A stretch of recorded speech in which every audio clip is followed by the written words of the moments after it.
Bonjour tout le monde, j'espère que vous allez bien. Bienvenue dans l'After Fight. On se retrouve aujourd'hui pour un nouveau podcast. J'ai avec moi Monsieur Aldric Cassata. Aldric, comment est-ce que tu vas? Salut, bonjour à tous. Salut Kevin. Content d'être là. Merci de m'avoir invité et ça va très bien. Bah écoute, c'est un plaisir de te recevoir et je pense que les auditeurs vont apprécier notre échange. Donc aujourd'hui, on te reçoit pour parler du combat qui va arriver le 2 septembre à l'UFC Paris. Donc Manon Fiorot vs Rose Namajunas. La dernière fois qu'on avait fait un podcast ensemble, c'était justement pour parler du combat de Manon vs Kathleen Choukagian. À la suite de ce combat, il y a eu une blessure de Manon, donc qui était déjà là depuis un moment, au genou, Ouais, c'est ça? c'est ça. Donc déjà, comment va Manon aujourd'hui? Toi, qu'est-ce que tu penses de sa réathlétisation? Vraiment, les yeux dans la caméra, aucune inquiétude. C'est-à-dire que, en plus, tu sais, il y a des faits qui renforcent des sensations. C'est-à-dire que déjà, les sensations, pour commencer par là, il n'y a aucune appréhension à l'entraînement. Pour moi, elle est même plus forte qu'avant. Et après, de voir Ilyes Giroud il y a 3 semaines et Thomas Aspinall hier qui ont eu de très très graves blessures. Alors, Ilyes, c'est copier-coller celle de Manon. Aspinall, c'était encore plus grave. Et de les voir revenir et performer comme ça après ces grosses épreuves, ça ne fait que renforcer sa certitude à elle. Moi, j'avais déjà la certitude, et pour Elias et pour Manon, puisqu'en fait, ils ont été opérés à 10 jours d'intervalle tous deux, et on a mené la réathlée quasiment en même temps.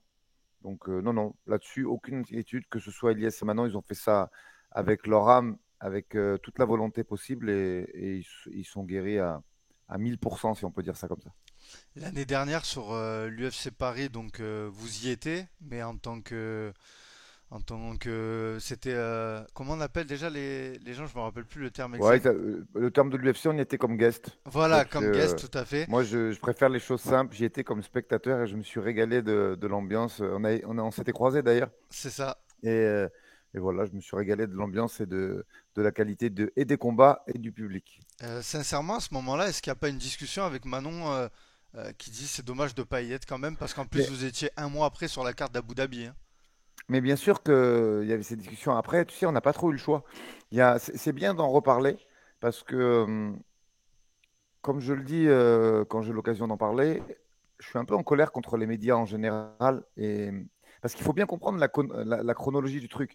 Pour que le public qui a la culture de l'instant, c'est-à-dire que le public qui regarde ce qui se passe, soit au courant d'une blessure, il faut que ce soit d'abord les médias français qui le relayent et par la suite, c'est relayé par la média étranger. Et en fait, il me laisse un goût amer ce combat de Manon parce qu'on s'est battu vraiment, on a fait une réathlée courte pour essayer de combattre et, et qu'il n'y a aucun média français qui, après le combat, en fait, ait relayé la blessure et la performance. Parce que quand tu fais 2 rounds et demi avec un croisé entièrement sectionné, bah, je pense que c'est une performance qui mérite d'être soulignée. Et en fait, les médias français en général, et c'est pas du tout une critique, ne le prends surtout pas pour toi, hein. Je m'adresse sur les gros médias qui ont plus de 100 cas, donc ils se reconnaîtront. Ouais, j'ai un peu les boules. Parce que, en fait, le travail du média, c'est d'éduquer le public et c'est pas la culture de l'instant. Eux, ils passent combat après combat, boum, on revient pas dessus.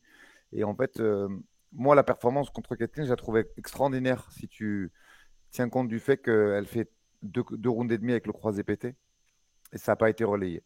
Après, concernant l'UFC Paris de l'année dernière et les circonstances, bah, tu sais, tu maîtrises pas ce qui se passe en combat. Déjà, on a réussi à le faire, le combat, et c'était pas facile parce que, en vrai de vrai, ce qu'il aurait fallu faire, c'était opérer au mois de juillet et fini. C'était ça qu'il fallait faire. Sauf que il y avait une possibilité de pouvoir combattre. On l'a essayé, on a réussi. Il y avait une réathlétisation déjà avant pour essayer de pouvoir faire le combat. Ça a enlevé un petit peu de la performance, mais il vaut mieux se faire opérer quand tu es numéro un mondial que se faire opérer quand tu es septième. Tu vois, parce que les choses, quand tu reviens, ne sont pas les mêmes. Et de ce fait, je suis intimement persuadé qu'on a fait le bon choix. C'est intéressant parce que en MMA, on voit beaucoup de combattants combattre malgré qu'ils sont blessés. Je pense à Francis Ngannou. Il y avait Clément Marcoux sur un podcast qui disait que des fois les opérations c'est pas toujours, on sait pas comment on va revenir quoi. Alors tu l'as dit hier, on a vu Thomas Pinal, Ilyes Giroun. Donc là pour le coup c'était réfléchi quand même de faire cette opération. Ça va améliorer ses performances selon toi, tu penses? Ah oui, réfléchi, c'était réfléchi. Après, je suis d'accord avec toi. Tu sais, même si tu prends le meilleur chirurgien, même si tu prends le meilleur préparateur physique qui s'occupe de la réathlétisation, il y a comment dire, il y a un facteur X qui est la convalescence, la douleur, comment dire, le suivi de l'opération, l'opération en elle-même, hein, qui peut être foirée, même si tu prends le meilleur chirurgien au monde, il peut se, l'erreur, elle est humaine, justement, il peut se rater. Donc, ce sont toujours des risques, mais là, qui ont été considérés. Le staff qu'on a pris, je pense que mieux que ça, on ne pouvait pas faire, puisque le chirurgien qui a opéré Manon, c'est Bertrand Sonricoté, c'est le même qui a opéré Zlatan Ibrahimovic et pas mal de footballeurs qui, sur le papier, valent des millions d'euros. Donc, et pareil pour la Réat, on a fait appel à Alexandre Delal, qui est un ancien préparateur physique de football, de l'Olympique Lyonnais, de l'OGC Nice, de l'équipe d'Algérie pour la CAN, la dernière CAN. Donc, je pense pareil, mieux que ça, on ne pouvait pas prendre. Donc, tous ces facteurs mis bout à bout font que aujourd'hui, on a une Manon qui a récupéré et son genou gauche et son genou droit suite à l'opération et qu'elle ne cesse de performer. Et quand vous faites le plan de carrière un peu avec Manon, Manon, elle a commencé le MMA en amateur en 2016. Est-ce que c'est un objectif? Le MMA, il est même pas légalisé en France à cette époque-là, mais est-ce que c'était un objectif de combattre en France à l'UFC? Bah, c'était compliqué d'intégrer un objectif sur lequel tu spécules parce qu'on ne savait pas si le MMA ça allait être légalisé ou pas. Tu vois, il y avait, je pense que il y avait quand même peu de chances pour que ça marche. Après, ça a été dans les mains des politiques et je pense que même si on l'oublie parce qu'elle n'a pas été à la fin, je pense que Laura Flessel a fait un excellent travail. C'est elle qui a vraiment dédramatisé un peu tout ça et démocratisé tout ça.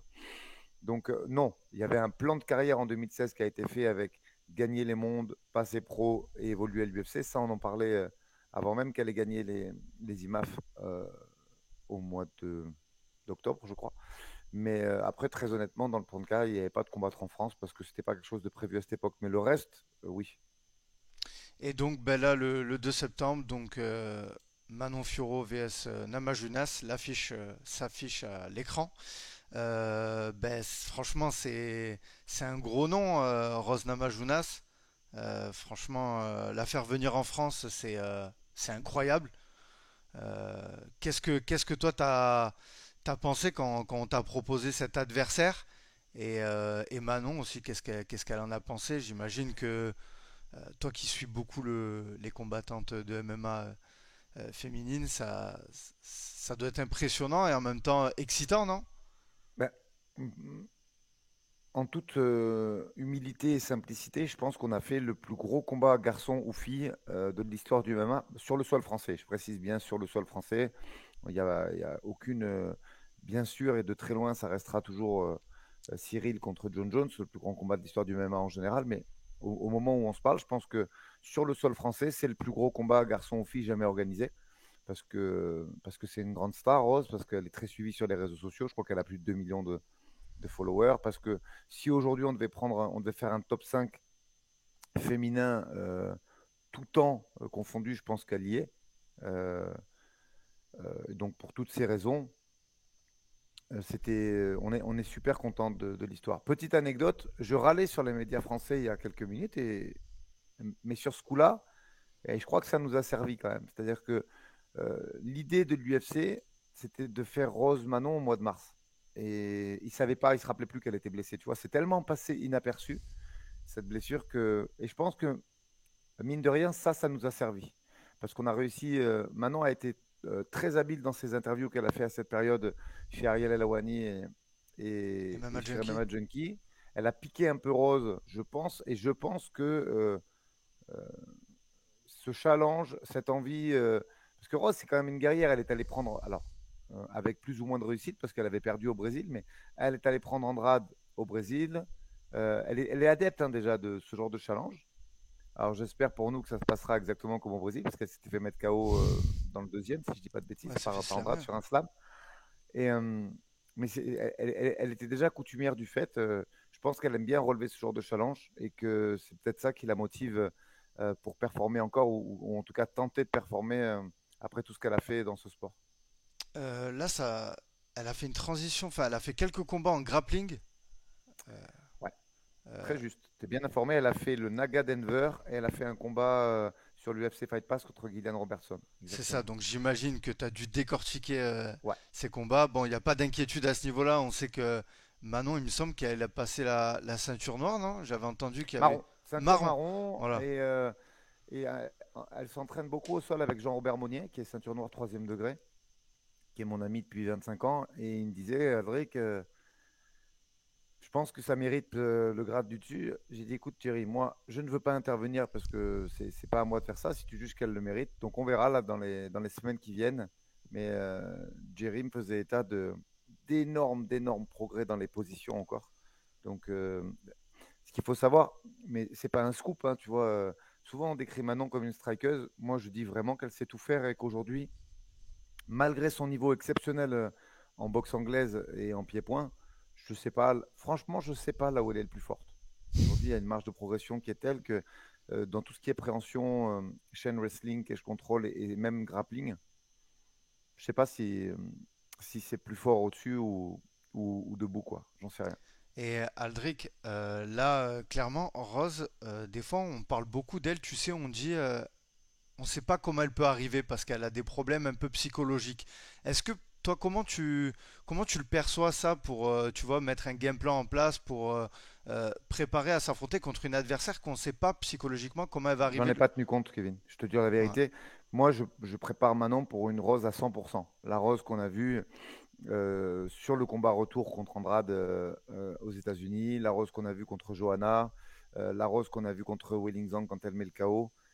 Hmm, on s'est focus sur cette Rose-là. Moi, si elle fait si elle fait une contre-performance, j'ai pas envie de dire à Manon, non, on va faire ça parce que là, des fois, elle foire. Non, nous, on se prépare parce que le camp est bien entamé. On est plus qu'à la moitié, mais n'est pas fini. Nous, on s'est préparé sur Rose à 100% et pas du tout sur une Rose diminuée. Comme on dit dans le jargon, on s'est préparé pour une Rose prime, tu vois, pas pour une Rose qui serait gênée. Et pareil, pour la montée de poids, on est parti du fait que c'est une vraie flyweight. On n'est pas, dans le camp, on s'est pas dit non, mais t'inquiète, là-dessus, tu auras l'avantage. Non, on est parti sur une Rose à 100% et qui aurait fait une transition dans sa montée de poids parfaite. et justement, là, on l'a vu donc récemment donc faire un combat de grappling. Je sais aussi que tu fais pas mal d'analyses vidéo, énormément même. Là, t'en es Oui. où à peu près dans ce travail-là? Est-ce que tu continues? Est-ce que tu prends 2 jours pour le faire ou c'est tout au long du camp que tu regardes des combats? Je le fais tout au long du camp et sans te donner un scoop, j'ai fait l'inverse sur ce camp. J'ai commencé à me focus, comme je sais qu'il y a du lourd en face, son mari, qui est un ancien Pas de vétéran Barry. UFC, Pat Barry, Trevor Whitman, grand technicien de ce sport. J'ai fait l'inverse cette fois-ci. J'ai visualisé Manon sur ses combats, sur ses 5 combats à l'UFC pour essayer de voir, d'avoir une ligne directrice sur le game plan qu'on allait nous faire. Et j'ai terminé il n'y a pas longtemps. Et maintenant, je me mets sur Rose parce qu'en plus, j'avais besoin de voir deux, trois choses pour finir le game plan. Tu vois, on a fait descendre. Là, on a fait un camp moins familial, entre guillemets, d'habitude, parce qu'il y a beaucoup de combats de Manon où on a fait ça entre nous parce que j'ai de la qualité dans mon effectif, surtout dans ces poids-là. Et je n'ai pas utile d'ouvrir vers l'extérieur. Là, on a fait un camp très, très ouvert où on a beaucoup d'invités.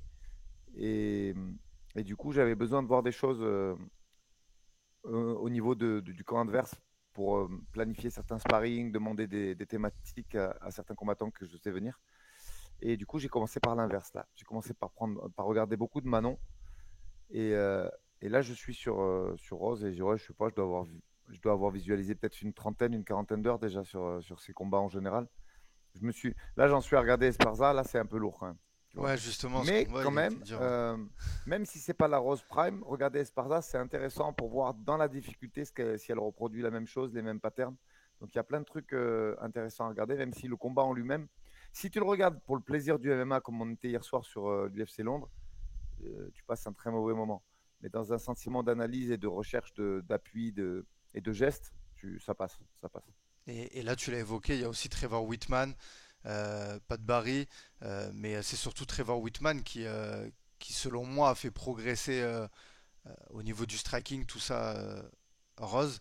Est-ce que Ouais, après, attends, Barry, il a 20 piges d'expérience quand même, hein. ouais, Je veux ouais. dire, c'est un mec qui a combattu, c'est un mec qui coach encore. Si tu fais Oh, attention, tu ouais. le croises dans pas mal de coins de combattants, tout ça. Donc, Whitman, c'est la face cachée de l'iceberg, mais Pat Barry, c'est un mec qui connaît le job, quoi. Mais Et j'ai l'impression que psychologiquement, il fait beaucoup pour elle, tu vois. Mais enfin, je sais pas ouais, sur l'échelle, je te tu dis, vois. franchement, Kevin, c'est pas que je le sous-estime, le psychologique, c'est que moi, je pars du principe qu'elle sera Au top. remontée à 100% et à 100%. Si elle, elle faiblit, tant pis pour elle, nous, on prend pas ça en considération, tu vois. Et Trevor Whitman, j'imagine que toi, en tant que coach, tu connais. Il y a aussi un défi pour toi là tu vois, d'appliquer la bonne stratégie, enfin la meilleure stratégie. Est-ce que toi, tu C'est- as, une petite pression aussi de ce côté-là, de dire il y a Non, Manon et il y a toi? non, ça reste un mec que je respecte énormément. Que j'ai eu et regardé et acheté même pas mal de ses vidéos. Parce que moi, tu sais, dans le cadre du respect du travail, tu sais, il y a plein de jeunes de mon club qui me disent, ouais, je te les file. Non. Le mec fait des vidéos, je les prends, je les achète, c'est normal, c'est le respect de son travail. Donc j'ai acheté beaucoup de ses vidéos par le passé, encore aujourd'hui. Les vidéos qu'il fait avec Onyx Lab, qu'il fait avec Justin Gage sur les déplacements, le footwork et tout, c'est toujours important de savoir un petit peu comment ça résonne en face. Donc, j'ai beaucoup regardé ce qu'il fait, j'écoute ce qu'il dit. Après, ça ne met pas de pression particulière parce que tu sais, c'est pas non plus une guerre des coachs, c'est deux athlètes. C'est celle qui va faire les plus grands sacrifices à l'entraînement. Alors, bien sûr que le game plan, ça peut donner un petit temps d'avance, ça peut aider. Et, mais après, c'est pas un duel lui contre moi. Ça reste. Je te dis, moi, je suis pas adepte de la. Quand j'entends certains coachs dire ouais, c'était une télécommande, une PlayStation ce soir, je suis absolument contre ça. La performance, ça reste la performance de l'athlète. Et moi, euh, avec mon investissement, je peux l'aider, je peux lui faire gagner du temps sur la répétition des patterns, sur le fait que ça devienne automatique. Mais la performance, ça reste celle de l'athlète et qui est Trevor ou moi dans le coin, ça changera. Ça peut faciliter certaines choses, mais je ne pense pas les changer de façon drastique. Et toi, la victoire qui t'a le plus impressionné chez Rose, j'imagine c'est face à Weili Zhang. Ce Euh, kick-là, j'imagine que tu l'as analysé, que déjà tu sais comment ouais, contrer. je le trouve. C'est un kick qui se fait beaucoup en karaté kyoku, tu sais, ce qu'ils appellent les feintes de Maigiri et pour monter au visage. Je le trouve. Alors, c'est pas pour abaisser la performance, hein. Je le trouve chanceux quand même, parce que pour l'avoir fait réaliser moi-même quand j'étais karatéka, et on pourra en parler avec plein d'autres karatékas.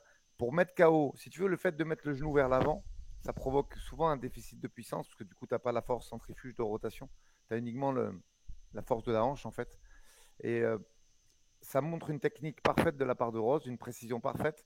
Malgré tout, je poncturais ça avec un petit peu de réussite quand même. Euh, Tu vois, sur la réussite technique, je pense j'irais plus aller chercher le combat contre Johanna où elle fait les check hooks et où elle désengage et qu'elle l'accueille en contre à chaque fois. Plus que ça, je dirais 70% de talent, mais 30% de réussite sur le coup de pied de Welly.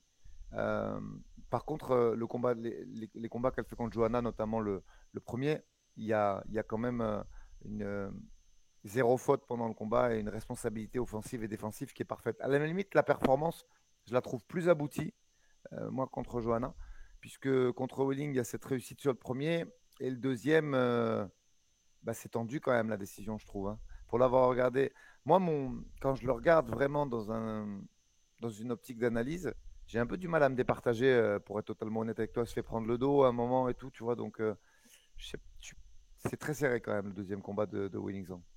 Et clairement, tu l'as dit, donc ça va être le plus gros combat qu'il y a eu sur le sol français. Est-ce que aussi, j'imagine, c'est le plus gros combat pour la carrière de Manon, mais il y a forcément celui pour la ceinture qui sera. Tu le mets face à quel niveau si tu vois face à un combat pour la ceinture et là, vu les enjeux qu'il y a derrière? Non, mais je suis. Tu sais, à partir du moment où tu es numéro un, numéro 2 mondial, tous les combats que tu fais, t'es pas champion, mais c'est pareil. C'est-à-dire que la fille qui vient en face, elle vient clairement pour te piquer ta place. Tu vois, c'est une bonne préparation, je trouve, pour une ceinture, parce qu'en fait, c'est exactement la même chose. Quand tu es numéro un, numéro 2, la fille qui vient, elle vient pour t'enlever ta place et devenir elle aussi contender principal à la ceinture. À partir de là, non, clairement, si en cas de bonne performance de Manon, il y a assurément la ceinture fin 2013 au début 2014, 2023-2024, pardon. Mais c'est une bonne préparation, je pense, parce que tu n'es pas en synchrone, mais c'est quelqu'un qui fait peu de fautes en face de toi, qui a un niveau. Tu vois, l'UFC Paris, il a beaucoup servi à Benoît, j'en parlais avec lui et sa femme, pour se faire connaître par le public français, parce qu'il y a cette culture de l'instant qui font que les gens ils retiennent beaucoup les noms qu'ils voient. Et ce combat, il a une double ouverture pour Manon, c'est-à-dire que ça l'a fait connaître par le public français, parce que mine de rien, malgré ses performances et le fait qu'elle n'y était pas l'année dernière, ben, il y a un petit retard là-dessus. Mm. Mais ça l'ouvre également au public international parce que Rose est très suivie. Et malgré tout, si Rose est battue, il y a des gens qui vont quand même s'interroger. Tu vois, comme là, les réseaux sociaux de Manon, ils ont fait un petit pic la semaine dernière Ouais. parce que Mera Bueno Silva a battu Holly Holm. Et du coup, les gens sont intéressés à Mera, qui est devenu après numéro 3 de la catégorie 61. Et les gens ont vu contre qui elle avait perdu. Donc, ben, c'est un peu le même truc, tu vois. Si tu bats Rose, les gens vont dire, ah, mais c'est qui cette fille qui a battu Rose et du coup, clairement, ce combat est moins important que la ceinture, mais il va permettre une reconnaissance, en tout cas, d'un public plus large, que ce soit à l'échelon national ou à l'échelon international. Super. Bah, du coup, il y aura bien avant-après, ce qui est Ouais, sûr, médiatiquement, sportivement. Je fais afficher donc un petit face-à-face entre Manon et Rose qui a été fait par un monteur. J'ai pris quelques données sur le plan statistique. Manon Fiorot, elle a 10 victoires et une défaite. À l'UFC, c'est 5 victoires, 3 par décision, 2 par TKO. Et Rose, c'est 11 victoires et 5 défaites. À l'UFC, c'est 9 victoires et 4 défaites. Elle a 2 victoires par KO, 3 par soumission, 4 par décision. Comment tu juges un peu tout ça, Aldric? Parce qu'en fait, il y a un peu de tout, quoi. En fait, c'est des combattants super complets qui peuvent. Enfin, surtout pour Rose, elle peut perdre par soumission, par KO. Enfin, elle peut gagner un peu de toutes les manières. Toi, tu vois quoi à l'issue de ce combat? Enfin, je vais pas te demander un non, pronostic, tu vois, mais c'est- Rose, c'est une athlète très complète qui est capable de lutter comme elle est capable de boxer à plusieurs distances. Après, malgré tout, elle l'a dit elle-même, hein, c'est un combat difficile pour elle parce que il y a un déficit d'allonge, il y a un déficit de taille, il y a un déficit, quoi qu'il arrive, de puissance parce que même si c'est pas la même différence entre la catégorie 93 et 120 kilos, une montée de 5 kilos, ça se prépare et ça se fait pas en quelques mois. Après, je te dis franchement, il y a beaucoup de gens qui sont réducteurs sur Manon qui disent la strikeuse. Non.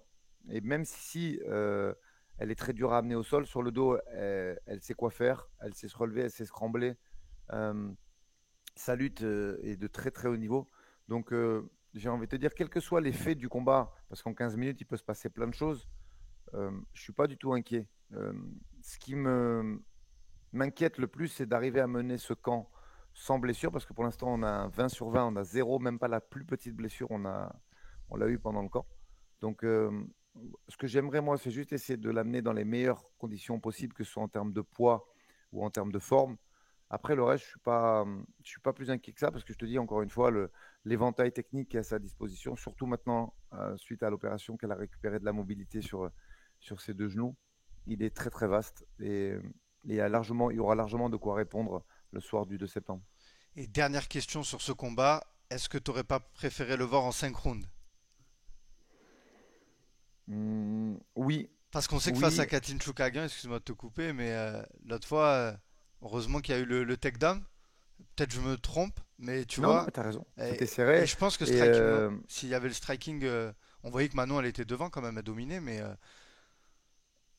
vraiment, la carrière de Manon, elle est tirée au forceps sur l'UFC. Et on a eu beaucoup de réussite quand même, faut le reconnaître, même si c'est pas de la réussite, c'est elle qui va aller chercher quand même. Tu vois, la réussite, c'est de la chance. Et compte tenu de ce qui lui est arrivé, que ce soit contre Mera Bono Silva où elle a le Covid, euh, Maya, il y a le genou gauche qui couine un peu, euh, Choukadian, il y a le droit qui est complètement pété. C'est elle qui va la chercher. Je veux dire, le combat est très serré. Il y a un takedown avec un timing. Elle a lu les réactions de Kathleen quand elle faisait ce crochet bras avant. Elle a vu que ça montait un tout petit peu le bras. Elle est passée en dessous de la ligne d'épaule pour faire ce takedown. Il score. Donc, quand je dis de la réussite, c'est que c'est serré.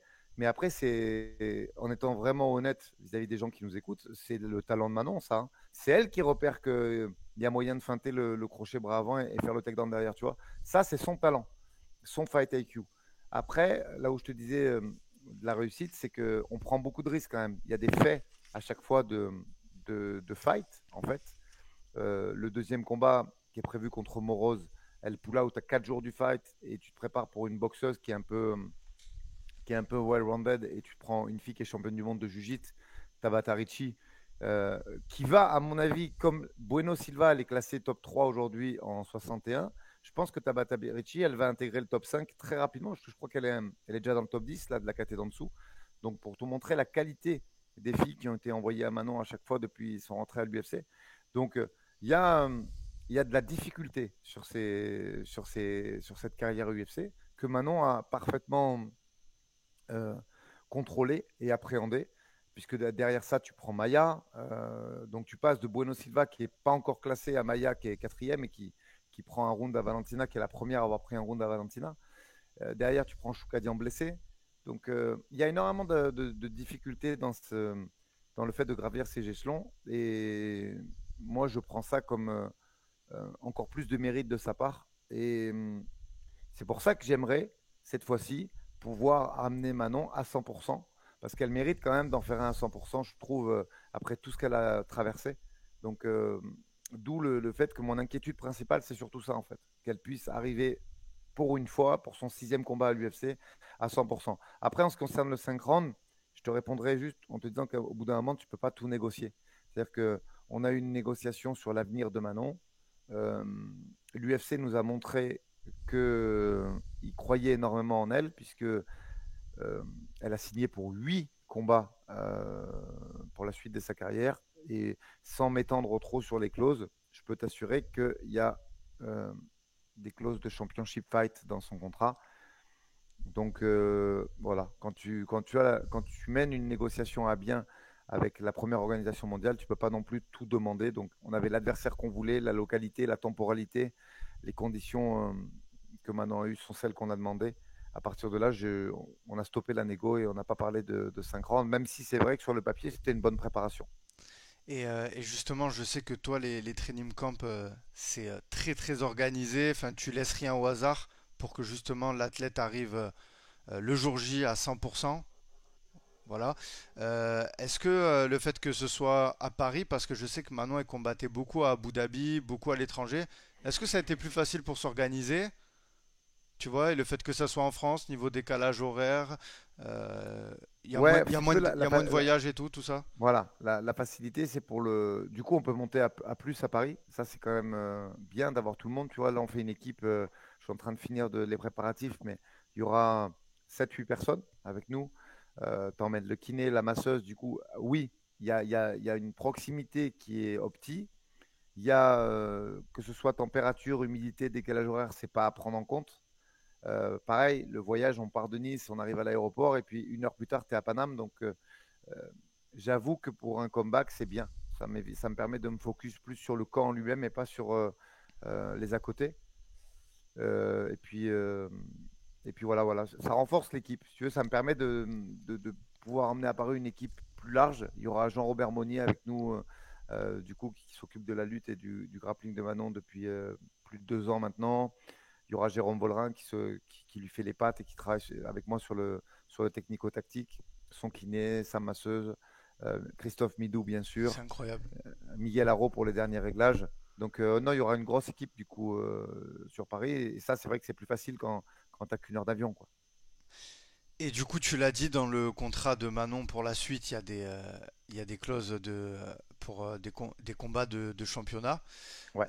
Voilà, pour la ceinture. J'avais justement une question d'un auditeur qui me demandait, demande à Aldric, est-ce que en cas de victoire, ça sera potentiellement le titre, ou on sait qu'il y a aussi Santos vs Blanfield, si je dis pas de bêtises. C'est ça, Est-ce que une semaine c'est avant. une demi-finale, ou est-ce que vous, non, non, après ce combat, c'est le titre, parce que on sait que Manon, elle a été rétrogradée deuxième, mais elle est première, elle mérite son title shot, et et voilà, normalement, Ah bah, elle doit l'avoir, écoute, quoi. je te dis très clairement ce qui a été dit, et c'est pas un secret. Aujourd'hui, le MMA, c'est un sport de performance. Donc, tu as Santos Blankfield qui va se faire une semaine avant Namajunas Furo. Clairement, aujourd'hui, tu sais, c'est comme au football quand tu n'es pas sûr de gagner, qu'il y a le nombre de points. Là, maintenant, son destin lui appartient. C'est-à-dire que si elle fait une bonne performance, elle aura la ceinture, puisque Valentina l'avait elle-même call-out à un moment. Donc, c'est dans les idées de l'UFC de faire ce combat. Après, tu fais une mauvaise performance, tu contre-perfs et derrière, tu as Santos ou Blankfield qui cartonne la semaine d'avant, bah, c'est la loi du sport. Tu as toujours ton mot à dire, mais sportivement, ben, tu es dépassé. Donc, euh, ça, c'est la culture de l'instant et c'est le sport en lui-même. Donc, sur le papier, aujourd'hui, au moment où on se parle, c'est Manon qui a les cartes en main. Son contrat évoque un combat pour le titre. Son classement également, puisque elle est tout de suite après les deux, entre guillemets, championnes, l'actuelle et l'ancienne. À partir de là, on ne se pose pas du tout la question. On sait qu'il y a grosse performance à Paris, il y a ceinture, point final. Après, je tirerai moi les enseignements de ce combat derrière et pour voir où on va. Mais au moment où on se parle, c'est même pas quelque chose auquel on pense. Tu sais, c'est vraiment step by step. Tu vois, il y a pas mal de gens, même des médias américains, qui m'ont dit: Ah, vous avez vu, Bueno Silva, Manon, elle l'a battu facile. Et là, les trois, est-ce que vous pensez à monter? Bien sûr qu'on y pense, mais chose par chose. D'abord, tu fais la ceinture des 57, tu la gagnes parce que je suis convaincu que Manon a largement le potentiel pour le faire. Et après, on verra de quelle façon on oriente et quand on le fait. Tu vois, tous ces facteurs-là viendront par la suite. Mais en résumé de ça, Manon, elle est à 100%. Le poids à 57, elle le fait très facilement. Euh, et pour le moment, la préoccupation première, c'est de faire un grand combat contre Rose à Paris. La suite, on la négociera en temps voulu. Super. Aldric, je ferme donc le premier chapitre, Manon Fiorot vs Rose Namajunas. J'ouvre le deuxième, donc UFC Paris. Ben, le MMA féminin est à l'honneur sur cette UFC. Toi, qu'est-ce que t'en penses? Justement, on a appris la signature de Nora Cornol et on a Zara Fain aussi qui va combattre. Qu'est-ce que ça représente pour toi d'avoir ces trois combattantes sur cette carte? Et qu'est-ce que tu penses aussi de la carte de l'UFC Paris? Déjà, concernant le MMA féminin, tu as vu, c'est pas nouveau. C'est une volonté de l'UFC. Hier soir, on avait l'UFC Londres. Le co-main event, c'était Molly McCann. Il arrive de façon très fréquente et récurrente qu'un main event, que ce soit à Apex, que ce soit dans un UFC ou un Fight Night délocalisé, ce soit un main event féminin. Et, et d'ailleurs, je constate souvent, mais tu sais, c'est pas une critique parce que tu ne vois que le mauvais sur les réseaux sociaux, les bons qui encouragent et qui donnent de la force. Là, des fois, on n'y tient pas compte parce qu'ils sont là et que tu vas plus dans le sens du négatif que dans le positif. En tout cas, c'est ça qui t'interpelle. Et donc, je vois souvent des plaintes, moi, des trucs, ah, c'est des combats de filles. Et j'ai remarqué que c'est un phénomène très francophone, ça. Les Américains, ils aiment bien, ils like, ils follow, ils suivent, puisqu'on a les données sur l'UFC Fight Pass et les main events féminins sont suivis. Euh, sur YouTube, c'est un petit peu différent, parce que c'est pas le même public, je pense, et c'est vrai que sur les embedded et tout, il y a plus de public sur les reportages masculins que féminins. Mais je pense que de toute façon, l'UFC ne fait pas les choses au hasard. S'ils continuent à promouvoir le MMA féminin et qu'ils le mettent en main event, c'est que ça marche. Point final. C'est pas un fait à défendre, c'est un fait établi. Après, concernant la carte de l'UFC Paris, bah, Zara, moi je l'aime beaucoup. On travaille avec le même co-management parce que je travaille beaucoup moi avec Majdi Chamas et avec Nima Safapour qui la manage. Donc c'est quelqu'un de très sympathique et je suis vraiment content pour elle. Elle qui est un peu sur les deux cultures brésilienne et française. Elle a fait l'UFC Brésil et là elle va pouvoir faire l'UFC Paris. Donc je suis très content pour elle. En plus, je trouve que le match-up est, euh, est intéressant.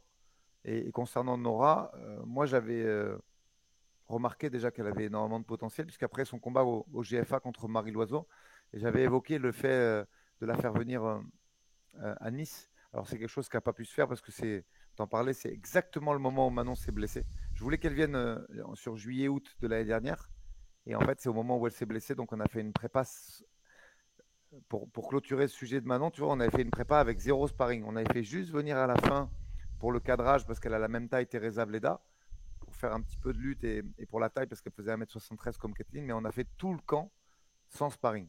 Quand tu compares avec ce qu'on a fait là, où on en est déjà au 7e guest là, la semaine prochaine en la présence de Melissa Dixon qui vient de signer à l'UFC. C'était des camps très différents, mais j'avais déjà évoqué avec Nora la possibilité qu'elle vienne à cette époque. Donc, c'est pour illustrer tout le bien que je pense d'elle. Après, sur le match-up, je l'ai trouvé un peu dur, l'UFC, parce que c'est rare que un UFC début prenne une fille qui a déjà 6 ou 7 combats dans la ligue. Et là, c'est le cas. Donc, j'espère qu'elle pourra performer et que ça va bien se passer pour elle. Je n'ai aucun doute sur ses qualités, mais c'est quand même une fille, Jocelyn Edwards, qui a énormément de combats. Et à la limite, c'était plus Zara, qui avait déjà 4 combats dans la ligue, qui allait faire son quatrième, qui aurait dû la prendre, que elle qui démarre. Parce que souvent, quand tu démarres, bah, tu prends quelqu'un qui a un ou deux combats, à part si c'est vraiment un short notice. Donc là, j'ai trouvé le match-up un petit peu difficile. J'ai écouté ses interviews, elle a dit qu'elle était contente du match-up, donc tant mieux. Ça veut dire qu'elle et son équipe ont sûrement le game plan approfondi, mais voilà, là, je faisais une remarque uniquement sur le nombre de combats. Peut-être que le match-up est parfaitement à son avantage et j'espère qu'elle performera à Paris. Justement, tu parlais, tu vois, au niveau du MMA féminin en France, que justement c'est beaucoup critiqué un peu sur les réseaux et voilà, on va pas se le cacher, c'est pas autant que les hommes. Est-ce que tu penses que l'UFC justement ils ont ça en tête et ils ont pour but de changer la donne un peu, tu vois? Bah, sur le territoire français, je pense pas. Je pense qu'il n'y a que les chiffres généraux qui les intéressent. Après, l'UFC, ils font ce qui marche. Donc, s'ils font du MMA féminin et qu'ils le promouvoient Ok. euh, comme ça, je pense que c'est parce que ça marche sur leur site à eux, sur leur UFC Fight Pass. Après, la donne, bien sûr qu'elle changera. Tu vois, je suis persuadé que sur ces 3 combats, il va y avoir 2 fabuleuses performances au minimum, voire 3. Donc, comme je te le disais, le public français, on le voit, il est très critique et c'est pas lui manquer de respect que de dire ça. En France, on a la culture du football. Tu vois bien tout ce qui se dit sur le Mhm. football et ce qui s'écrit même.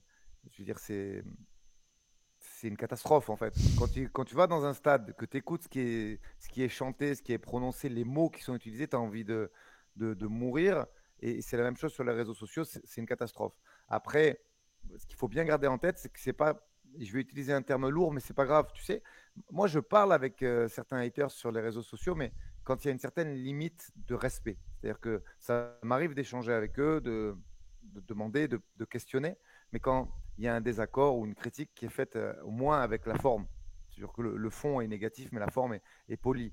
Après, concernant une trentaine d'abrutis non éduqués qui ne savent qu'insulter, j'ai même pas envie de parler avec eux et les traiter d'abrutis, je le fais et je l'assume totalement. C'est pas grave si ils ne m'apprécient pas. Tu vois, ceux-là, j'ai même pas envie de les éduquer. Donc, mais souvent, tu vois, c'est ce malheureusement, on va s'arrêter là-dessus et c'est humain. Tu vas t'arrêter sur 30 critiques négatives alors que tu as 500 likes sur le post du combat, alors que sur ces 500 likes, il y a 500 mecs qui ont liké, qui ont dit ah ouais, c'est cool le combat. Et à côté de ça, il y a 30 remarques irrespectueuses, misogynes, voire insultantes. Et on va s'arrêter sur celle-là parce que justement, on dit ah ouais, mais quand même, ils ont écrit ça. Sauf qu'en fait, c'est normal. Tu vois, au début, ça m'énervait beaucoup. Et maintenant, en fait, je m'aperçois que tu as les mêmes chez les garçons, en fait. C'est-à-dire que tu vois des mecs comme Cyril Gann qui se font cartonner à longueur de temps. Il y a même des gens qui étaient insatisfaits de la performance de Fares hier, alors que je l'ai trouvé en totale maîtrise. Tu vois, donc, alors bien sûr que tu peux toujours faire mieux en faisant un KO, mais quand tu vois un combat mené de bout en bout contre un adversaire hyper solide comme il a fait Fares hier, et que tu lis certaines critiques, tu dis ouais, il y a marqué il est nul, il a fait un combat par terre. Bon, tu relativises et en fait, tu te rends compte que c'est un phénomène qui touche toutes les classes, garçons ou filles, et pas forcément que les combats féminins. Ouais. Bah tiens, tu parles du combat de Fares. Du coup, t'as pensé que c'était un très beau combat? Tu sais, Jay Herbert, c'est un cancer. C'est-à-dire que on voit, il y a des garçons de très haut niveau. Regarde, Ludovic Klein, tout le monde disait qu'il allait intégrer le top 15, que c'était un phénomène, ceci, cela. Et tu as vu, c'était un combat très tendu, il l'a piégé. Euh, au Cage Warrior, il a fait pareil avec des mecs de très haut niveau. Euh, c'est un combat. Le prendre chez lui, pareil, tu vois, il est quand même dans une grosse team, la team de Leon Edwards. C'est une Ouais. team où ils font beaucoup d'analyses et surtout sur le striking est vraiment très maîtrisé, avec des déplacements, avec des feintes, avec plein de choses. Donc, arriver chez lui, prendre J. Herbert et le battre à son propre jeu, dans un combat où il a été très peu mis en difficulté, c'est, je trouve, une très bonne performance. Après, je pense que Fares a 26 ans. Il n'est pas encore aussi fort à l'entraînement qu'en combat. Ça, c'est une certitude parce que moi, je l'ai vu à l'UFC Performance Institute. Je lui ai fait les pattes, donc j'ai pu voir sa précision, son timing, ses déplacements, sa puissance. Euh, oui, clair. Mais en même temps, à 26 ans, c'est normal d'avoir encore euh, de quoi se perfectionner, de quoi performer. Je pense qu'aujourd'hui, il est plus fort encore à la salle qu'à l'entraînement, mais je trouve la performance d'hier très maîtrisée. Et tu vois, c'est pas pour rien qu'il y a un des trois juges qui a mis 30-27. C'est que non, elle est aboutie la performance. Et surtout, aller le battre à son propre jeu, pas facile. Super.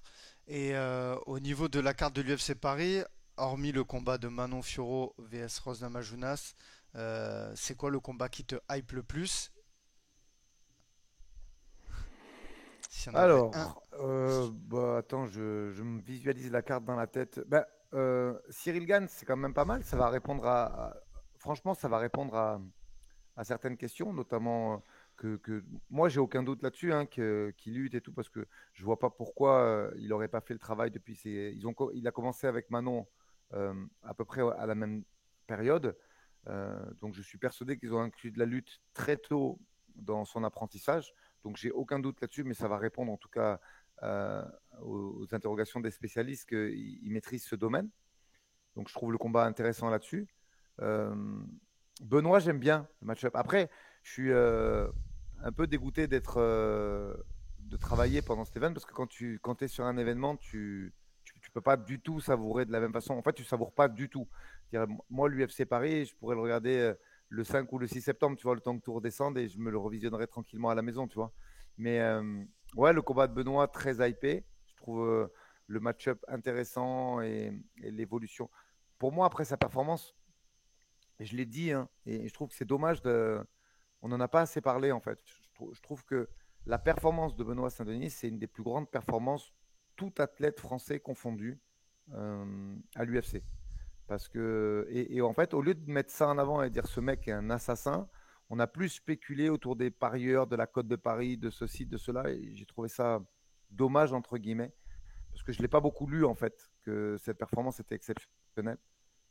Et donc, ouais, très hypé par son combat, même si pour moi, il méritait déjà un top 15. Après, en un mois et demi, c'était pas facile de le trouver, d'avoir une tête disponible. Et quoi d'autre, quoi d'autre, quoi d'autre. Ouais, j'aime bien le match-up qui vient de s'ajouter là, à 61 avec l'ancien champion du Cage Warrior que j'ai trouvé extrêmement solide quand je regardais. Yanis Et Gamouri, ouais. ouais, et Gemouri que je connais, mais sans plus, parce que malheureusement, le bref, c'est parfois difficile de voir les combats dans l'instant et il y a beaucoup de choses à regarder. Mais ouais, je trouve le match-up intéressant aussi. Et là, sur la carte de l'UFC Paris, si on se fie à Tapologie, au nombre de combats qu'il y avait l'année dernière, il en manque 3. Je suis obligé de te poser la question. À l'heure actuelle, euh, c'est inévitable. Il manque Taylor, il manque Abdul. Fares, il me semble que il y sera pas vu que hier il y a eu un échange Ça de. avait l'air de boitouiller un peu Ah aussi ouais, complet, hier hein. soir un peu. D'ailleurs c'était impressionnant ces échanges de kicks qu'ils ont eu. D'ailleurs, mais Fares avait l'avantage. Franchement, c'était de beaux kicks. Et Kevin Jousset aussi qui m'a dit en interview que peut-être il pourrait y être. Donc toi pour toi, qui t'aimerais voir et qui faudrait rajouter quoi. Bah, après, tu sais, moi, je suis extrêmement proche de Taylor, donc j'aimerais beaucoup le voir sur la carte et je pense que c'est totalement mérité et j'ai la quasi-certitude qu'il y sera. Euh, Abdul, on échange beaucoup par message, je l'aime beaucoup. J'espère que c'est que le sportif, qu'il n'y a pas de notion de visa, de, de possibilité de combattre à l'étranger qui va freiner l'UFC parce que quoi qu'on en dise, il a performé ces dernières années sur le circuit ARES en prenant beaucoup de UFC vétérans. Le record est très cohérent, son classement est cohérent. et la résilience dont il a fait part pour prendre cette ceinture des Ouais. 84 euh, était exceptionnelle. Donc, bien sûr que sportivement, il mérite. Après, malheureusement, je te dis, moi, je parle avec l'UFC pour mes athlètes en général. En ce qui me concerne, aucun push de notre part pour personne, même en short notice. Moi, je pense qu'il y a un temps pour tout. Et, et que ce soit Virgile ou Axel, je vois pas d'intérêt de postuler à un short notice, si tant est qu'il y en ait un. On verra ça l'année prochaine. Par contre, l'année prochaine, je te cache pas que j'aimerais bien en avoir plusieurs sur la carte. Euh, mais pour le moment, il faut laisser l'UFC faire. Euh, Quelque chose me dit que Kevin Jousset sera plutôt sur la carte, En Australie, à Sydney? ouais, Ouais. ouais, en Ouais, il me l'a Australie. dit. Ouais, il me l'a dit aussi, ouais. Mais, mais ça, c'est juste une spéculation de ma part, aucune source. Et, euh, et voilà, j'espère qu'il y aura encore un ou deux combats sympas pour. Mais bon, je trouve cette carte, si tu relativises avec ce qu'on a vu hier, par exemple, sur le Fight Night Mhm. de Londres, je la trouve très sympa déjà la carte, hein. Ouais, c'est clair. Franchement, Euh, il y a beaucoup de Français, hein. Il y a beaucoup de Ouais, Français déjà, il y en a contrairement à plus, il y l'année. en aura plus que l'année dernière. C'est ça. Donc c'est bien. Pareil, le combat de William Gomis, c'est intéressant. Je veux dire, il y a une carte qui est intéressante, qui est super kiffante à regarder. Moi, malheureusement, je pourrais pas la Ouais. regarder, mais en tout cas, je la trouve très bien. Et si elle peut en plus se renforcer par la présence d'un ou deux Français encore, ce sera un peu mieux. Moi, le petit regret que je partage avec toi, c'est Nassourdine, tu vois. Alors, bien sûr, il va être sur la plus grosse carte de l'année. D'ailleurs, j'allais te dire, tu pourras pas apprécier celle de Paris, mais tu vas apprécier celle d'Abu Dhabi, je le sais. Ah ouais, Parce que l'année dernière, t'as pas pu. c'est Tu peux ça. pas tout Là, avoir. je pense que celle-là, je vais même peut-être. On verra ce qu'il y a d'ici là. Moi, j'ai un gros mois de septembre, mais je vais essayer de soulager un peu sur octobre, à part si Virgile est sur la. Je ne sais pas encore si Virgile sera sur la carte d'Arès d'octobre ou novembre. On en Mais quoi parlera. qu'il arrive, je vais essayer de me faire le petit week-end à Abu Dhabi parce que j'aime bien et que là, je pourrais profiter et déguster cette carte comme un fan de MMA que je suis. Ah, puis peut-être ils vont Après, mettre un combat féminin dessus, donc c'est très possible. ouais. C'est très possible, à mon avis, qu'ils fassent la ceinture des Bantam. Moi, je suis sûr qu'ils vont faire la ceinture des 61 filles dessus. D'ailleurs, t'as vu que Grasso contre Valentina Shevchenko, c'est sur un UFC Fight Night. Alors, je sais pas si Ouais, en c'est fait, c'est un bizarre, hein. truc très spécial. Oui, mais ça s'explique parce qu'en fait, c'est un UFC qu'ils auraient dû faire au Mexique et qu'ils peuvent pas faire pour des raisons, par contre, qui ne m'appartiennent pas. Et si tu regardes bien sur la carte, il n'y a que des Mexicains ou des Américains d'origine mexicaine sur la carte. C'est le même soir que Canelo, si je ne dis pas de bêtises. Donc voilà, je pense qu'il y a une volonté de l'UFC d'être concurrentiel sur ce secteur ce soir-là, parce que c'est le soir au Canelo combat. Et du coup, il n'y a que des Mexicains sur cette carte. Regarde la carte, comment elle est en train d'être montée. Donc voilà, je pense qu'ils ont dû s'arranger avec les fighters, puisque l'intérêt quand tu es champion, c'est d'avoir les points de pay-per-view. Donc ils ont tout simplement dû les compenser, je pense. Aldric, on va passer au troisième chapitre de ce podcast. Donc, on va parler de l'actualité du Boxing Squad, du Maccabi Nice. Est-ce que tu peux rappeler le Boxing Squad? Donc, c'est ton club. Le Maccabi Nice aussi salé. Ouais, en fait, si tu veux, aujourd'hui, on se dirige de plus en plus vers. J'ai plus de temps, moi, pour donner les cours aux loisirs et aux débutants, aux amateurs, euh, aux enfants, aux ados. À partir de là, on finit la transition là qui sera prête pour la rentrée. Même le Maccabi, ça s'appelle le Maccabi Boxing Squad. Et, et en fait, petit à petit, le Boxing Squad va disparaître complètement du motif. Ça va juste être une équipe pro. Et les cours loisirs seront donnés par Maccabi Boxing Squad, l'entité double. Donc c'est vraiment la même famille.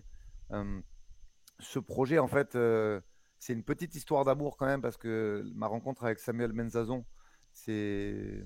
En fait, il sait faire surtout tout ce que moi, je ne sais pas faire. Moi, je suis absolument mauvais pour faire un suivi d'adhérents, pour rendre agréable les cours. Tu sais, je ne sais pas le faire, moi, ça. Samuel, il a cette culture, notamment pour les enfants. Tu vois, il va faire des goûters d'anniversaire, des trucs avec des trucs déguisés. Il est exceptionnel. Je veux dire, et cette partie business que moi je maîtrise absolument pas, pour lequel je suis pire que mauvais, c'est lui qui la gère. Et c'est très bien comme ça. Et comme ça, moi, je peux focus mon temps sur les camps, les performances des professionnels et l'entraînement matin et soir. Et c'est parfait comme ça. Super. On va parler de deux, trois combattants. Le premier, j'ai envie de mettre Ilyes Giroun, donc qui s'affiche à l'écran, qui a combattu au Brave 72. Voilà, tu l'as évoqué tout à l'heure, il revenait de blessure. Il a fait une belle performance. Est-ce que tu peux nous parler un peu de Ilyes et la Et bien suite pour sûr. lui? Alors, je vais être honnête avec toi. Mon plus grand regret jusqu'à présent, c'était Ilyes parce que ça fait 4 ans qu'on bosse vraiment dur. C'est le seul de mes gars que j'ai pas formé. Alors là, il y en a d'autres qui. Je peux pas encore te parler de tout le monde. Il y a des trucs qui arrivent. Mais Elias, je veux dire, moi, je suis arrivé, j'ai un peu essayé de chambouler ses habitudes, sa façon de s'entraîner, sa façon de voir le truc. Au début, ça a été pas difficile, mais il a fallu du temps. Et je pense vraiment que ça fait 3 4 ans que j'ai toute sa confiance et qu'on bosse très intelligemment ensemble. Sauf que, sauf que la guigne, quoi. Covid, blessure, ligament croisé. Franchement, jusqu'à présent, c'était pas une belle histoire parce que vu ce qu'on s'est investi tous les deux dans cette carrière et dans cet entraînement, euh, la récompense qu'on a eue, elle n'était pas du tout méritée. Donc là, je suis content. Et tu sais ce que je lui dis, la phrase quand je le vois tous les jours, je dis s'il te plaît, dors, mange et repose-toi parce qu'en ce moment, il est à un niveau exceptionnel. Je pense qu'on va le voir dans une nouvelle catégorie qui est la catégorie 66 kilos, qui est sa catégorie naturelle. Et il a un niveau oufissime. C'est-à-dire que c'est plus que le striker contreur qui performait et qui lui a valu d'être sur un des premiers Français au PFL et tout ça. Aujourd'hui, il sait tout faire. On l'a vu dans son dernier combat. Je veux dire, il faut quand même se rendre compte de la performance folle qu'il a faite au Brave à Bahreïn. C'est-à-dire qu'il revient de façon prématurée. C'est-à-dire que normalement, les données, quelles qu'elles soient, c'est 10 mois après un croisé. Donc lui, il revient avant, il prend un mec qui était contender à la ceinture quelques mois auparavant au Bref, qui a fait un 5 rounds avec le champion et franchement qui n'est pas passé loin de prendre la ceinture. Et il le lutte au troisième. C'est-à-dire que aujourd'hui, je terminerai en disant ça, Elias Diroun, c'est plus qu'un formidable striker qui défend bien la lutte. Il a une lutte offensive exceptionnelle. Il a des contrôles de fou. Il scramble comme si c'était un mec qui avait fait de la lutte au collège. Donc j'ai hâte de voir la suite. Normalement, il sera sur la carte du Brève Nantes. D'ailleurs, je termine sur Elias et je te fais un petit compte rendu de l'actualité sur septembre, ça suffira largement. Mais voilà, qui que ce soit qui est en face au Brève Nantes, je suis persuadé qu'Elias va performer de fou et qu'il va faire un très grand combat. Et je suis content aussi qu'il soit en France, même si ça c'est à Nantes, c'est pas à Paris, parce que je suis choqué de ne pas voir son nom plus souvent sur les réseaux sociaux. Mais comme je te disais, c'est pas que les gens s'en foutent, c'est que les gens ils ont cette culture à l'instant T où ils regardent. Et comme le bref, c'est plus difficile à regarder, il n'y a pas de RMC Sport qui le met en avant, Mhm. ni quoi, ni qu'est-ce. Donc aujourd'hui, il est un petit peu méconnu. Mais moi, je te garantis que son niveau, il est largement au niveau UFC au moment où on se parle à Elias Giron. Et on a aussi Axel Sola, donc voilà, ce combattant qui s'affiche à l'écran, qui vient de performer donc à l'ARES. Changement de catégorie. Axel Sola, clairement, c'est un combattant que j'ai envie de dire que t'as fait grandir, que t'as vu naître, j'allais dire. Mais bon, voilà, Ouais, il est arrivé à 13 14 ans au club. c'est ça. Donc, rendez-vous compte du travail qui a été mis. Et clairement, t'as pas caché tes ambitions pour lui. Pareil, j'affiche Virgile Haugen qui est passé sur mon podcast il y a pas très longtemps. Donc voilà, tu as affiché les ambitions pour ces deux athlètes. L'UFC Paris l'année prochaine. Ouais, Un petit clairement. mot sur eux. Bah écoute, Et tu as raison, hein, franchement. comme ça, je te fais le truc. Là. Donc, 2 septembre, tu as l'UFC Paris. 9 septembre, tu as le Brève Hexagone de Nantes, où il y aura effectivement, tu l'as dit toi-même, la transition est parfaite, à 95 voire 99% Elias Giroud et Axel Sola. La semaine d'après, je ne m'étends pas plus, mais il y a un KSW, le 16, comprendra qui voudra. Et après, la semaine encore, enfin 2 semaines plus tard, il y a un PFL à Paris sur lequel il y aura deux combattants du club. Je ne peux pas encore dire les noms, il n'y a pas les contrats, mais il y aura deux combattants du Boxing Squad. euh, ou plutôt un et demi, parce que c'est un combattant et une combattante, mais qui est là pour son camp et qu'on manage avec Adrien, mon associé. Donc voilà, ça c'est le planning du mois de septembre. Et concernant Virgile, parce que tu parlais de lui, bien sûr que j'affiche mes ambitions euh, pour l'UFC. À 84 kilos, il performe de fou. Il a encore passé un énorme step-up euh, au RS, puisque le Lituanien, c'était pour moi largement du niveau UFC en termes de striking. Et pour la première fois, on intégrait. Je voulais pas qu'il colle tout de suite, tu vois. Je voulais qu'il montre par ses déplacements et par ses feintes qu'il pouvait euh, engager debout. Alors il a été touché, mais il a également touché. Donc je suis hyper content de ce qu'il a proposé et même de sa lucidité, tu sais. C'est un combat, moi, qui me satisfait énormément parce que on a été hyper complémentaires quand je lui parlais, parce qu'il y a pas mal d'actions qui sont passées de mon côté à côté de la cage. Et j'ai pu apprécier la lucidité et la mise en application de ce qu'il entendait. Et ça me rassure encore plus pour la suite.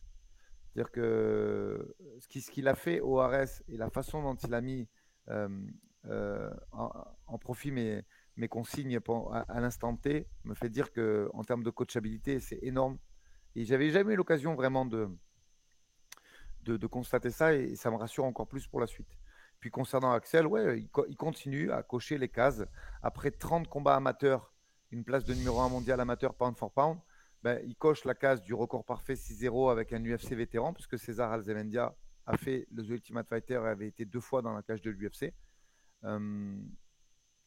Donc voilà, il continue à cocher ses cases et à suivre le chemin de l'UFC et uniquement l'UFC. C'est-à-dire que tu vois, ces deux athlètes-là, ils sont jeunes et la considération pour le moment, elle est uniquement sportive. Et un petit mot aussi sur Dimitri Solimès, voilà, qui s'affiche à l'écran. Moi, c'est un combattant que j'ai vu performer à l'Octofight. Il me semble qu'il devait combattre il devait combattre au MMAGP. Ouais, très. Je suis. C'est toujours extrêmement désolant de voir un combattant qui a mis beaucoup d'énergie dans sa préparation euh, ne pas combattre comme ça et surtout être informé 2 ou 3 jours avant l'événement, carrément. Je suis hyper déçu pour lui, hyper en colère aussi. Après, pour m'être entretenu avec Abdel Kaznaj, apparemment, il y a une enquête judiciaire. C'est un dossier qui n'est pas encore. Je pense que c'est un dossier grave sur lequel je ne souhaite pas m'exprimer parce que j'ai aucun renseignement, hein. Moi, Abdel, on a juste de la sympathie l'un pour l'autre. Je ne suis pas dans ces affaires, mais je pense que c'est. Alors moi, je suis très en colère, bien sûr, et je l'ai dit à Abdel parce que j'aurais aimé être informé un petit peu avant, hein, parce que l'effort que fait Dimitri pour se préparer, pour s'entraîner et tout ce qui va avec mériter en tout cas de pouvoir rebondir. Et là, malheureusement, il n'y a pas beaucoup d'actualité en ce moment jusqu'à septembre, donc ça va être compliqué de faire combattre avant. Mais apparemment, et je le crois volontiers, c'est des choses graves qui sont passées pour faire péter cet événement. Donc on verra de quoi est fait la suite. Moi, je veux absolument qu'il fight au mois de septembre, donc on verra comment on va faire et on va essayer de le mettre le plus rapidement sur une carte dès la rentrée. Super. Il y a aussi un coach qui rejoint la team du Boxing Squad, du Maccabi. C'est Samuel Monin. J'ai vu passer cette Ouais, information. Samuel, c'est mon pote depuis. On jouait au ballon Ouais. ensemble, donc on a le même âge. Et ça fait 30 ans qu'on se connaît. Donc là, d'ici une semaine, il devrait être avec nous.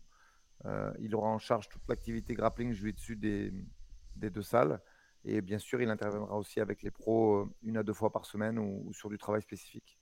C'est cool de l'avoir, tu vois, parce que là, maintenant, même si moi, je suis en Fight Week pendant une semaine ou que je suis 2 ou 3 semaines à l'étranger pour l'activité d'un des combattants, je suis extrêmement content que le travail ne s'arrête pas au club. C'est-à-dire que aujourd'hui, même si je suis pas là, les mecs, ils ont Jean-Marc Toesca d'un côté, Samuel Monin de l'autre. Donc Jean-Marc, qu'on ne présente pas, il est entraîneur d'Hassan Ndam. Il a été dans toutes les plus grandes salles de boxe au monde pour le coacher, que ce soit le Madison Square Garden et autres. Donc très grande expérience en boxe anglaise. Sam, pareil, pour moi un des meilleurs compétiteurs européens, même pas français, et si ce n'est le meilleur. Donc voilà, au moins si je ne suis pas au club, les choses elles continuent de tourner et si les gars, ils ont des questions sur la prépa physique, il y a Jérôme Vollerin. Et pour le reste, pour l'entraînement des pros au quotidien, il y a ces deux personnes qui sont hyper talentueuses et hyper complètes. Donc voilà, on commence à se structurer pour que les choses se fassent, même si moi, je ne suis pas là. Ah, ça fait plaisir et puis aussi je t'ai pu t'entendre t'exprimer sur l'écosystème un peu, le fonctionnement pour justement les athlètes pour qu'ils puissent arrêter de travailler, coacher. Enfin, moi je suis admiratif de ce que tu as mis en place parce que on sait que c'est pas évident justement de pouvoir vivre du MMA et aussi de performer. Donc vraiment Bah, tu fais tout tu l'as pour bien quoi. dit, au moment où on se parle, c'est pas possible. C'est-à-dire que clairement, le début de carrière, tu peux pas te dire, bah, même si tu fais euh, une carrière amateur parfaite avec les IMAF, avec tout ce que tu veux, tu peux améliorer tes conditions de signature pro, les multiplier par deux ou par trois, mais tu peux pas t'arrêter de travailler. Puis même pendant cette carrière amateur, il faut aussi manger, tu vois. Donc voilà, ce que je veux pas, en fait, c'est qu'il fasse, tu vois, il y a Virgile, pendant certaines interviews, il a parlé de la nuit.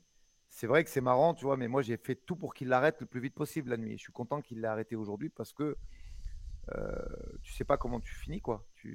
Le métier de portier, ces métiers de la nuit que moi j'ai exercé aussi pendant pas mal d'années, bah, c'est la quasi-assurance de prendre un coup de couteau ou même pire pendant cette carrière, même si tu es ouvert aux autres, souriant et tout ce que tu veux, malheureusement, il y a ce rapport de force. Donc le but, et ça c'est beaucoup aussi grâce à Samuel Benzazon, c'est de pouvoir construire un système pour qu'il puisse donner des cours. Et même si c'est fatigant et que il- le mieux, c'est qu'ils arrêtent le plus rapidement possible de donner des cours comme l'a fait Axel, comme l'a fait Manon, pour pouvoir penser qu'uniquement à leur entraînement. Mais voilà, au moins, je pense que c'est quand même moins dangereux et plus adéquat de donner des cours dans une structure et de manger, gagner sa vie avec ça, que de travailler la nuit dans des portes de discothèques ou dans des endroits un peu glauques. Aldric, je suis obligé de rebondir. Tout à l'heure, tu as dit le nom d'une organisation KSW.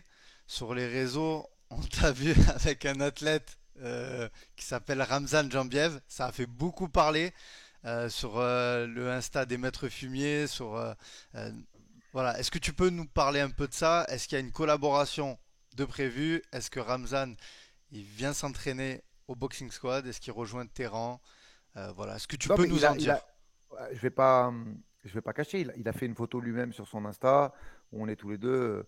euh, mais au moment où on se parle, c'est pas encore fait. Tu sais, moi, j'aime bien que les choses elles soient clean. Donc, il y a un KSW au mois de septembre. Il n'est pas impossible qu'on y soit. Euh, mais pour le moment, pareil, c'est pas que je veux pas t'en dire, hein, c'est que je joue pas aux bêtes. Oui, il s'entraîne avec nous et il est sur Nice. Après, pour la suite, je lui donne. Il est très présent sur les réseaux, il sait bien faire, donc il en parlera lui-même. Mais oui, oui, après, je vais pas te cacher qu'il y a des photos sur les réseaux, ce serait mentir que de pas dire non, il n'est pas là, non, il n'y a rien qui est fait.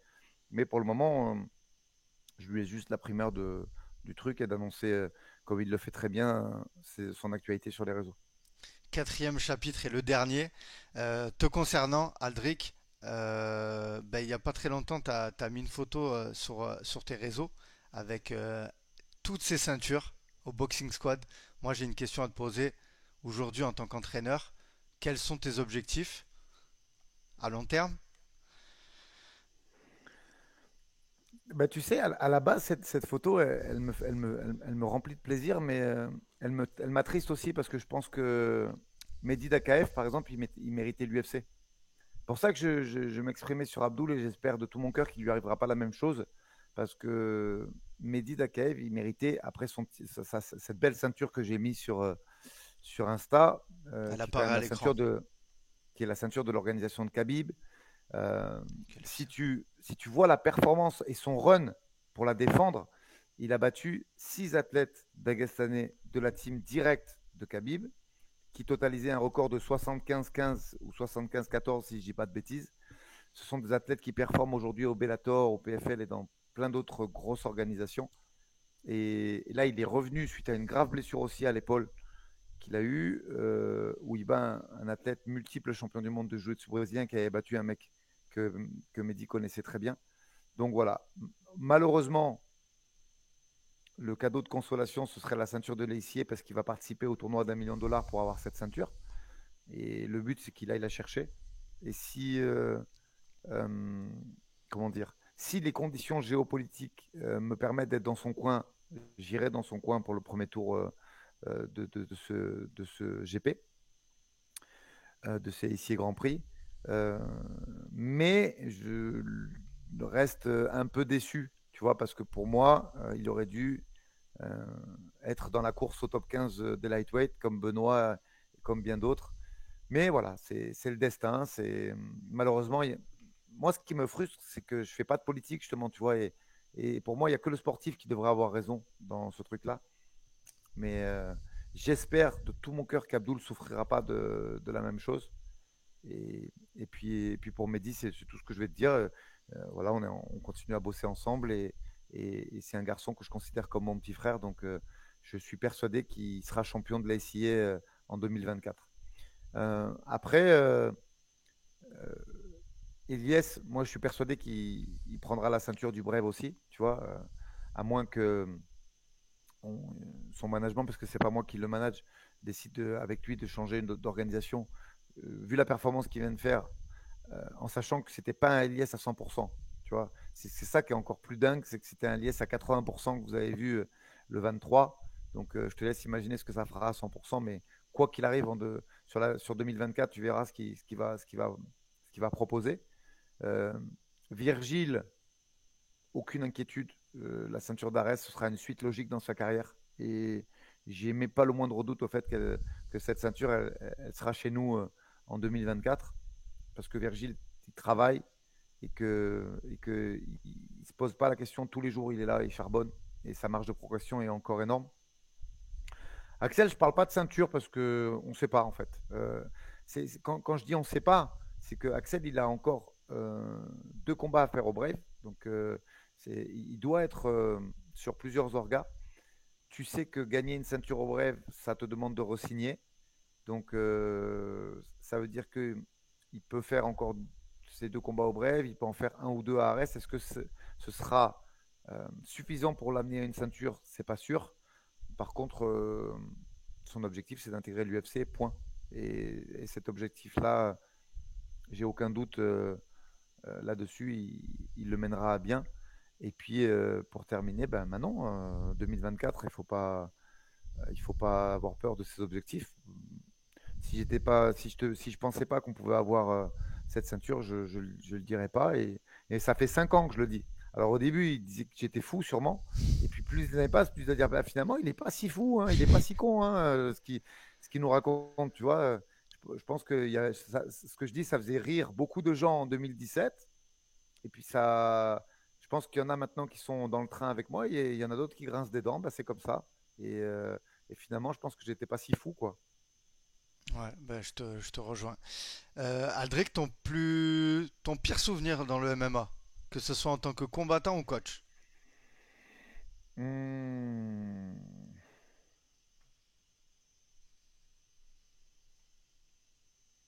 Mon pire souvenir. Ouais,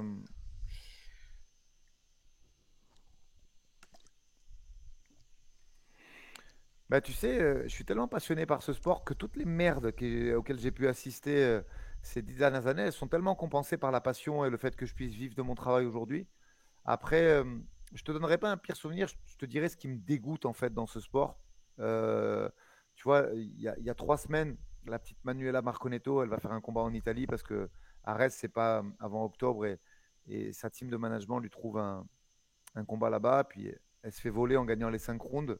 Voilà, c'est ce genre de truc en fait qui me, qui me dégoûte de ce sport. En fait, c'est les décisions. Je vais te faire une généralité en fait. Voilà, c'est même à l'UFC hein, quand tu vois certains juges qui commencent à noter certains combattants qui perdent des combats après des préparations de 2 à 3 mois où ils ont souffert, où ils ont fait tous les sacrifices possibles et qui ne sont pas récompensés. Voilà. Si je devais dire un truc qui me dégoûte dans ce sport, c'est ça en fait. Euh, et uniquement ça. C'est-à-dire que je pense que aujourd'hui, il doit y avoir un travail plus suivi des fédérations et de la formation des juges parce que c'est catastrophique. C'est catastrophique à certains moments. Et c'est ouais, Clairement, sans aucune hésitation, c'est ce genre de truc qui me pose problème aujourd'hui dans notre sport. Et ton plus beau souvenir?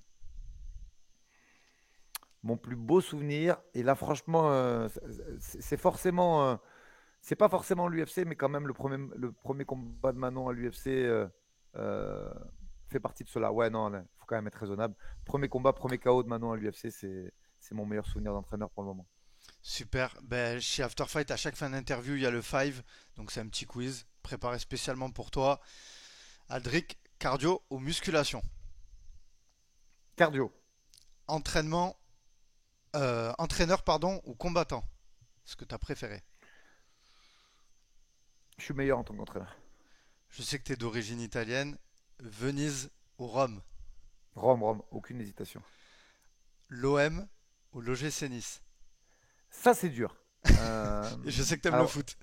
ben, c'est pas ça en fait, c'est que, petit scoop, je suis né à Marseille. Je sais, c'est pour ça que je t'ai posé cette question.